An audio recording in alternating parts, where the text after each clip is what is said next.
ಘೋಷಿಸಿದ್ದಾರೆ.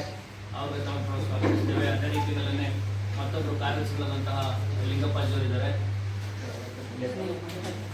ಮಂಡ್ಯ ತಾಲೂಕು ಅಧ್ಯಕ್ಷರಾದಂತಹ ಅಣ್ಣಯ್ಯನವರಿದ್ದಾರೆ, ಮತ್ತು ಕೂಲಿಕಾರ ಸಂಘಟನೆಯ ಜಿಲ್ಲಾಧ್ಯಕ್ಷರಾದಂತಹ ಶಿವಮಲ್ಲಯ್ಯನವರಿದ್ದಾರೆ, CITU ಸಂಘಟನೆಯ ಶಿವಕುಮಾರ್ ಅವರಿದ್ದಾರೆ, ಮತ್ತು ಅದೇ ರೀತಿಯಲ್ಲಿ ಜನವಾದಿ ಮಹಿಳಾ ಸಂಘಟನೆಯ ಜಿಲ್ಲಾ ಅಧ್ಯಕ್ಷರಾದಂತಹ ಲತಾವರಿದ್ದಾರೆ, ಮತ್ತೊಬ್ಬರು ಕೂಲಿಕಾರ ಸಂಘಟನೆಯ ಜಿಲ್ಲಾ ಕಾರ್ಯದರ್ಶಿಗಳಾದಂತಹ ಅನ್ವೇಷರಿದ್ದಾರೆ, ಕರ್ನಾಟಕ ಪ್ರಾಂತ ರೈತ ಸಂಘಟನೆಯ ಸತೀಶ್ ಅವರಿದ್ದಾರೆ, ಮತ್ತೊಬ್ಬರು ಜಿಲ್ಲಾ ಕಾರ್ಯದರ್ಶಿಗಳಾದಂತಹ ಅವರಿದ್ದಾರೆ. ನಾನು ML ಭರತ್ರಾಜ್, ಜಿಲ್ಲಾ ಸಂಚಾಲಕರು, ಕರ್ನಾಟಕ ಪ್ರಾಂತ ರೈತ ಸಂಘ. ಗೋಷ್ಠಿಯನ್ನು ಕುರಿತಂತೆ ಕೆಂಪುಗೌಡರು ಮಾತಾಡ್ತಾರೆ.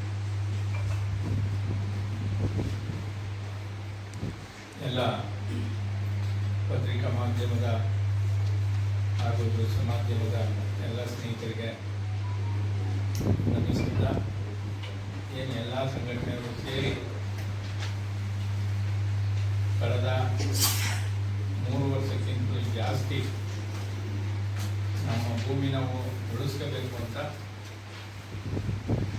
ದೇವನಹಳ್ಳಿ ತಾಲೂಕು ಚನ್ನರಾಯಪಟ್ಟಣ ಹೋಬಳಿಯ 13 ಗ್ರಾಮದ ರೈತರು ಹೋರಾಟ ಮಾಡ್ತಾ ಇದ್ದಾರೆ. ಹಿಂದೆ ಇದ್ದಂಥ BJP ಸರ್ಕಾರ ಅಕ್ವೈರ್ ಮಾಡೋದಕ್ಕೆ ಮುಂದಾಗಿತ್ತು.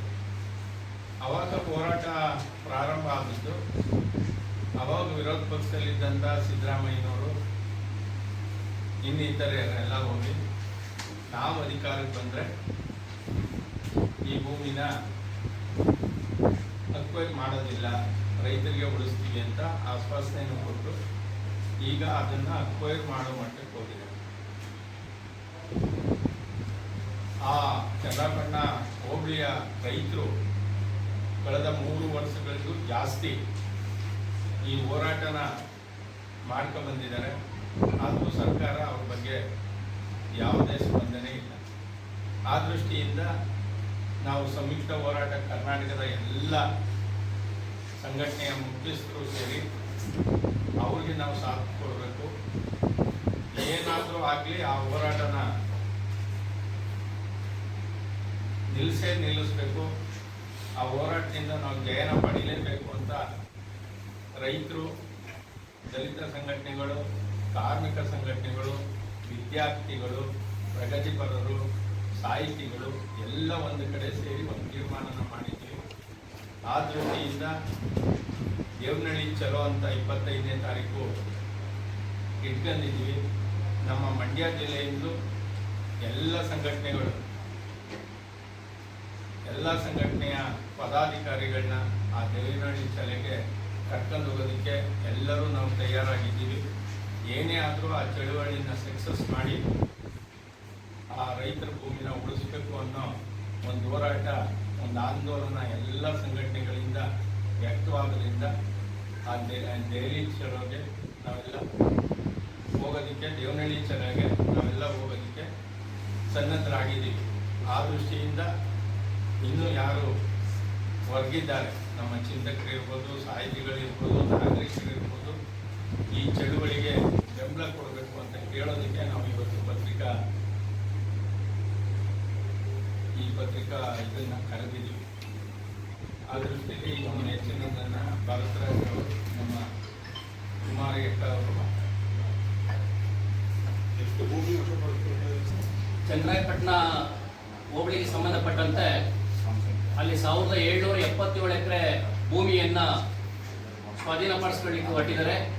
ಅದರ ವಿರುದ್ಧವಾಗಿ ಚನ್ನರಾಯಪಟ್ಟಣದ ಅಲ್ಲಿ ನಾಡ ಕಚೇರಿ ಮುಂದೆ ಕಳೆದ 1180 ದಿನಗಳಿಂದ ಅಲ್ಲಿ ರೈತರು ನಿರಂತರವಾಗಿ ಹೋರಾಟವನ್ನು ಮಾಡ್ತಾ ಇರ್ತಕ್ಕಂಥದ್ದು ಇದೊಂದು ಐತಿಹಾಸಿಕವಾದಂಥ ಒಂದು ಹೋರಾಟ.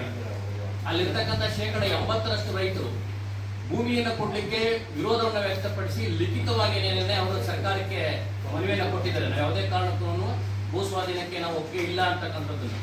ಆದರೆ ಹಿಂದೆ ಇದ್ದಂತಹ ಸರ್ಕಾರ ಆ ರೀತಿ ಪ್ರಾಥಮಿಕವಾದಂಥ ಅಧಿಸೂಚನೆ ಹೊರಡಿಸಿದಂತಹ ಸಂದರ್ಭದಲ್ಲಿ ಈಗ ಆಡಳಿತ ನಡೆಸ್ತಾ ಇರ್ತಕ್ಕಂಥ ಸಿದ್ದರಾಮಯ್ಯನವರು ಮತ್ತೆ ಆ ಜಿಲ್ಲೆಯ ಉಸ್ತುವಾರಿ ಸಚಿವರಾಗಿರ್ತಕ್ಕಂಥ ಮುನಿಯಪ್ಪನವರು ಹಲವಾರು ಬಾರಿ ಭೇಟಿಯನ್ನು ಕೊಟ್ಟು ನಿಮ್ಮ ಹೋರಾಟ ನ್ಯಾಯಯುತವಾಗಿದೆ, ನಿಮ್ಮ ಹೋರಾಟಕ್ಕೆ ನಾವು ಬೆಂಬಲವಾಗಿದ್ದೀವಿ, ಯಾವುದೇ ಕಾರಣಕ್ಕೂ ಭೂ ಸ್ವಾಧೀನವನ್ನ ಮಾಡ್ಕೊಳ್ಳಿಕ್ಕೆ ನಾವು ಅವಕಾಶವನ್ನು ಕೊಡೋದಿಲ್ಲ ಅಂತ ಹೇಳಿ ಚುನಾವಣೆಗೆ ಮುನ್ನ ಭರವಸೆ ಕೊಟ್ಟಂತಹ ಮುಖ್ಯಮಂತ್ರಿಗಳು ಮತ್ತೆ ಉಸ್ತುವಾರಿ ಸಚಿವರು ಇವತ್ತು ವಚನಭ್ರಷ್ಟರಾಗಿ ಇಟ್ಕೊಂಡು ಆ ರೈತರಿಗೆ ದ್ರೋಹ ಬಗೆತಕ್ಕಂಥ ಕೆಲಸವನ್ನ ಮಾಡ್ತಾ ಇದ್ದಾರೆ.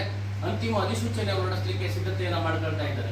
ಈ ಎಲ್ಲ ಹಿನ್ನೆಲೆಯಲ್ಲಿ ಇದೇ ತಿಂಗಳು 25ನೇ ತಾರೀಕು ದೇವನಹಳ್ಳಿ ಚಲೋಗೆ ಎಲ್ಲ ಆ ರೈತರು ಮಾತ್ರನೇ ಅಲ್ಲದೇ ಇಡೀ ಈ ರೈತರಿಗೆ ಆಗ್ತಾ ಇರ್ತಕ್ಕಂಥ ಅನ್ಯಾಯವನ್ನು ಖಂಡಿಸಿ ಎಲ್ಲ ರೈತ, ಕೂಲಿಕಾರ, ಮಹಿಳೆಯರು, ದಲಿತರು, ಕಾರ್ಮಿಕರು, ಪ್ರಗತಿಪರ ಚಿಂತಕರು ಎಲ್ಲರೂ ಸೇರಿದಂಗೆ ಒಂದು ಬೃಹತ್ ಆದಂಥ ಹೋರಾಟವನ್ನ ಹಮ್ಮಿಕೊಳ್ಳಲಾಗಿದೆ.